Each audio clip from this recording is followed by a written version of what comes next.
cahaya dan sifat lensa cekung dan lensa cembung. Teman-teman, kita akan melakukan percobaan yang pertama tentang pemantulan cahaya. Pemantulan cahaya akan dilakukan oleh Kak Alfitriani. Baik, sebelum itu kita harus cari tahu dulu apa itu pengertian cahaya. Cahaya merupakan gelombang elektromagnetik yang memiliki sifat-sifat unik seperti pemantulan, pembiasan, dispersi, difraksi, dan juga interferensi. Melalui percobaan ini kita dapat mengamati bagaimana cahaya berinteraksi dengan berbagai media. Baik, kita mulai di percobaan pertama adalah pemantulan cahaya menggunakan cermin datar. Bahan-bahannya adalah cermin datar, busur derajat,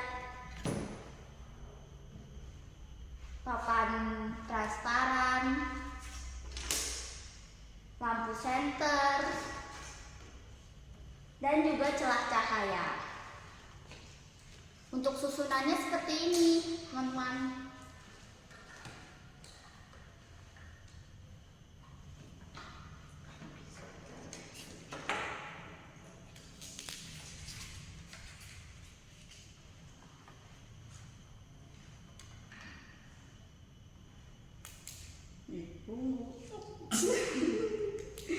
Nah, seperti ini ya. Mari kita mulai percobaannya dengan menyalakan lampu senter.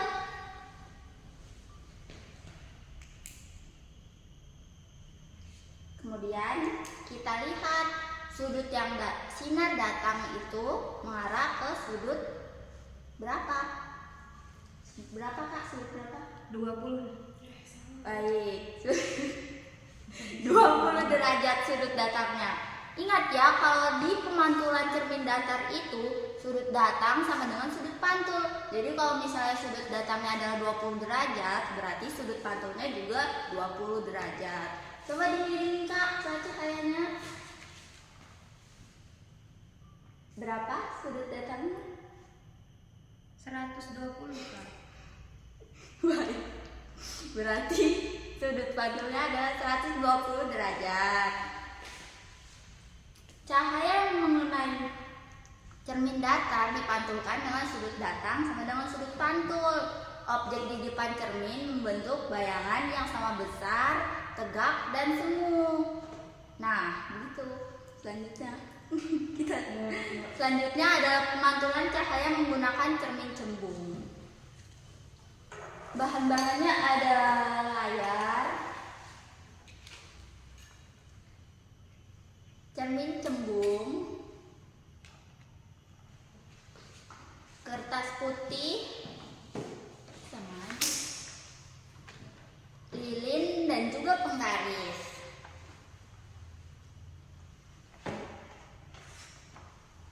Untuk teman-teman, selanjutnya kita akan kembali ke materi ketiga, yaitu tentang sifat cahaya yang akan saya sampaikan.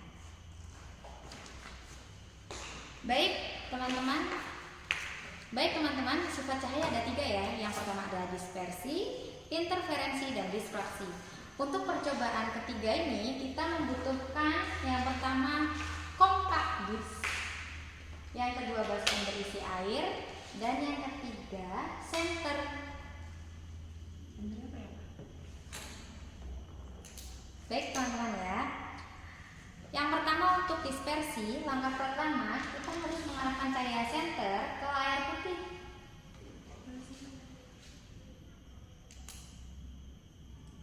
Kemudian perhatikan cahaya pelangi yang terbentuk, itu bisa disebut dengan cahaya monokromatik ya teman-teman. Cahaya putih dari senter ini mengeluarkan warna yang menjadi spektrum yang terurai menjadi warna-warna pelangi seperti biru, ungu, merah, kuning, dan jingga. Lanjut pada percobaan kedua ya teman-teman, yaitu interferensi. Untuk percobaan interferensi kita membutuhkan baskom berisi air, CD, dan senter. Langkah pertama, masukkan CD ke dalam baskom yang berisi air. Lalu arahkan cahaya senter ke dalam dasar baskom yang sudah diletakkan CD-nya. Angkat Kak. Pola warna yang muncul di dalam kaset ini terjadi karena adanya interferensi cahaya. Pola ini dihasilkan oleh gelombang cahaya yang dipantulkan pada permukaan kaset. Selanjutnya ke difraksi ya Kak.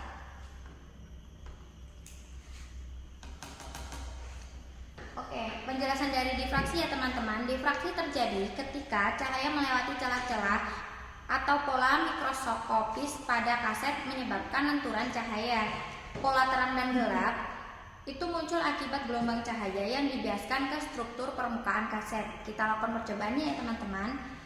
Yang pertama, kita membutuhkan kaset CD dan senter. Lalu arahkan cahaya senter ke ujung kaset, ke salah satu sudutnya saja ya teman-teman. Nanti dia akan mengeluarkan cahaya seperti ini. Tuh. Ya, ini yang dinamakan difraksi ya teman-teman. Baik, saya akan menyampaikan materi, yaitu sifat cahaya yang kedua, ada pembiasan cahaya. Pembiasan cahaya adalah peristiwa perubahan arah rambat cahaya ketika melewati batas antara dua medium yang memiliki kerapatan optik berbeda. Untuk praktikum yang pertama adalah melakukan percobaan pembiasan cahaya menggunakan balok kaca. Karena balok kaca tidak ada, maka diganti dengan gelas yang berisikan dengan air. Penyusunannya seperti ini ya. Ada lampu senter, celah cahaya, gelas yang diisi air,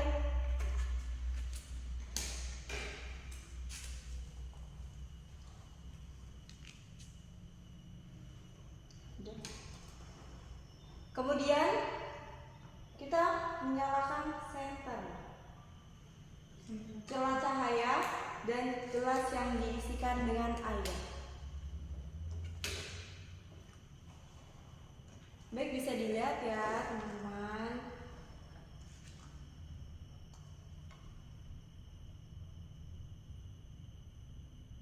Kemudian setelah kita menyalakan senternya, sinar datang melalui celah cahaya akan dibelokkan ke luar gelas. Nah, hal inilah yang disebut dengan pembiasan. Untuk ukur sudutnya begini caranya. Sudut sinar datang ada berapa, Kak? 80. 80. Nah, sudut pantul yang dibelokkan ada berapa, Kak? 90. Nah, ada 90. Seperti itu ya, teman-teman. Aku kayak tuh aja video. Enggak apa-apa. Wes selesai. Belum lah. Terus apa lagi? Dipoto nggak aturannya? Iya. Udah sih belum? Ini foto. Foto dulu. Yang ini foto ya. Yang ini foto. Ya. Kan tadi udah semuanya di foto, Cuk. Iya. Oh ya. Apakah jadinya? Berarti langsung video ya? Udah. Pada praktikum pembiasan cahaya dengan menggunakan lensa cembung dan buku teks itu seperti ini cara kerjanya. Ambil buku teks dan ambil lensa cembung. Kemudian dekatkan lensa pada buku teks. Nah, seperti ini ya teman-teman. Jika lensa cembung didekatkan ke buku teks, maka cahaya dari buku teks dibiaskan oleh lensa cembung sehingga bayangannya terbentuk lebih besar, tegak, dan semu. Hal ini terjadi ketika jarak buku teks ke lensa lebih kecil dari fokus lensa. Jika buku teks dijauhkan, coba Kak dijauhkan. Bayangan yang terbentuk menjadi nyata, terbalik, dan ukurannya bisa lebih besar atau lebih kecil, tergantung posisi buku terhadap fokus lensa. Begitu pula dengan percobaan menggunakan lensa cekung. Sama saja ya Kak, jika lensa cekung didekatkan pada buku teks, maka cahaya dari Teman-teman, selanjutnya kita akan beralih ke percobaan keempat, yaitu tentang lensa cembung dan lensa cekung yang akan disampaikan oleh Kak Ani Aryani. Materi yang keempat tentang lensa cembung dan cekung. Untuk alat-alat yang dibutuhkan pada percobaan lensa cembung, yang dibutuhkan adalah lilin, lensa cembung, dan layar.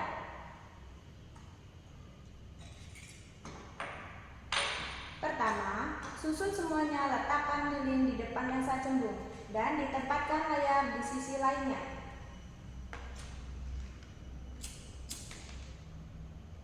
Atur Atur jarak lilin dan layar untuk mendapatkan bayangan.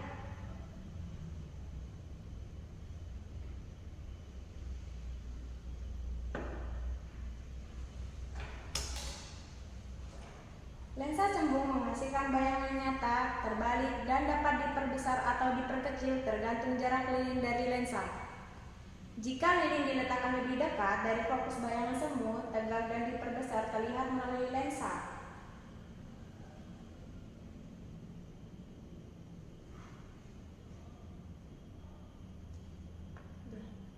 Lensa cembung mengumpulkan cahaya konvergen sehingga membentuk bayangan di titik tertentu. Selanjutnya, percobaan menggunakan cermin cekung. Susun semua bahan seperti lilin, cermin cekung, dan pantulkan cahaya ke layar.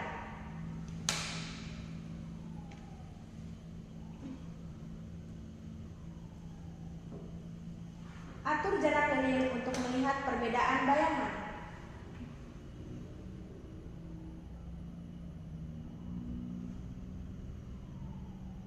Jika lilin di luar fokus, bayangan nyata terbalik dan dapat diperbesar atau diperkecil. Jika lilin di dalam fokus, bayangan semu, tegak, dan diperbesar terlihat langsung di cermin.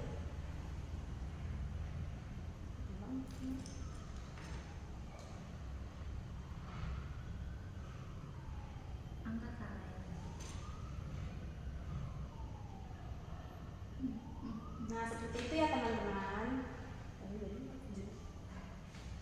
Cermin cekung memantulkan cahaya ke satu titik konvergen, membentuk bayangan tergantung posisi benda. Baik teman-teman, itu tadi hasil percobaan dari kelompok kami. Kurang lebihnya kami mohon maaf dan kami akhiri. Wassalam.